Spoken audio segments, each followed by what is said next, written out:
hiding money during a divorce. I got a male friend and a female friend, and they're both going through crazy divorces. They're relatively young, so it's kind of sad, and they both have kids, making it that much worse. Now, the guy basically lost his job, lost his house, lost everything, lost all his money, and his ex-wife is now basically trying to get every last bit of penny that she can get her hands on. On the other hand, my female friend, everything was cut down through the middle, 50-50, which is good. I think that would be ideal for anyone. So apparently some people, some guys, are looking at crypto as a way of hiding assets, hiding money during a divorce. There's a funny case about it. CNBC wrote an article on this housewife who found out that her husband had $500,000 worth of Bitcoin, which is funny because my male friend was getting Bitcoin that he was trying to hide. Now, this is not a good idea. So in the CNBC example, the wife was able to basically hire a forensic accountant that through a court order, they're able to actually find the hidden money, the hidden crypto. Because of course, through the court order, they're gonna have access to the bank statements. So they can track down the purchases for the most part. They can track down if you bought Bitcoin. In this example, the wife was able to track down 12 Bitcoin, which is quite a bit, in a supposed secret wallet. Well, not so secret. If somebody has access to your bank accounts, your credit cards, it's pretty easy to see that you purchased some crypto.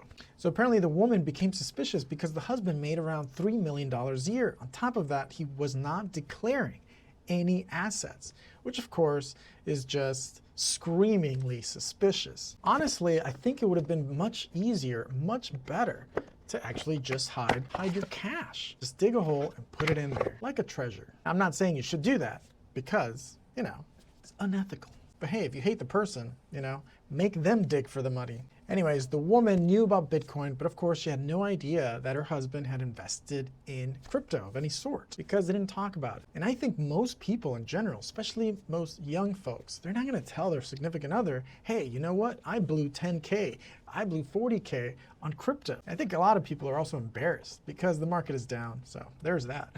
And of course, if you're trying to hide crypto or Bitcoin, well, it's kind of a problem. They can see the transactions on the blockchain, the wallet addresses, and if you sent it over to somebody else. Of course, a sneaky rascal can use something like Monero, where you sort of have anonymity in this particular crypto. Of course, a cold storage wallet, a safer idea because it's a physical thumb drive. It's not connected to the internet right away. So you can kind of hide it. Financial infidelity. Apparently Reuters did a survey and they found that the younger generations like Gen Z and millennials, they don't consider this a secret. If you hide your money and or crypto, it's not considered financial infidelity. It's just, hey, this is my money, you have your money. Not very romantic, but hey, might save him some headaches later on. But in my male friend's case, it wasn't that much crypto that he purchased. So he felt not obligated to disclose this money. The amount of money, the amount of Bitcoin that he purchased was roughly 4 or 5 grand. So not a lot. But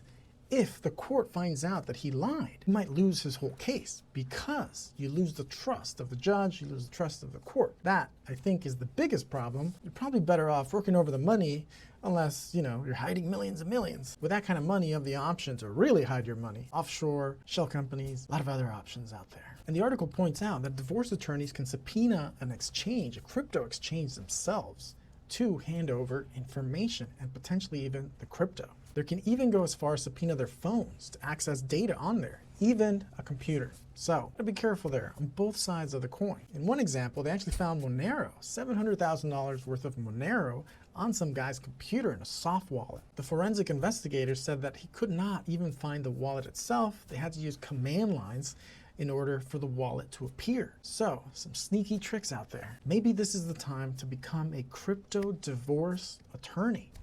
Not a bad paying gig, I suspect. Granted, if all crypto goes to then, well, kind of worthless, isn't it? I have another example of a guy who was forced to sell $5,000 worth of Dogecoin during his divorce. This poor bastard, had he waited 6 months, his holdings were worth about $1 million. Ouch. In the end, cash is more private. That's why it's the favorite of criminals. Anyways, hopefully none of you guys are going through a divorce. That's it for this one, guys. Thanks for watching. Smash a like if you haven't. Please do subscribe, and I'll see you in the next one.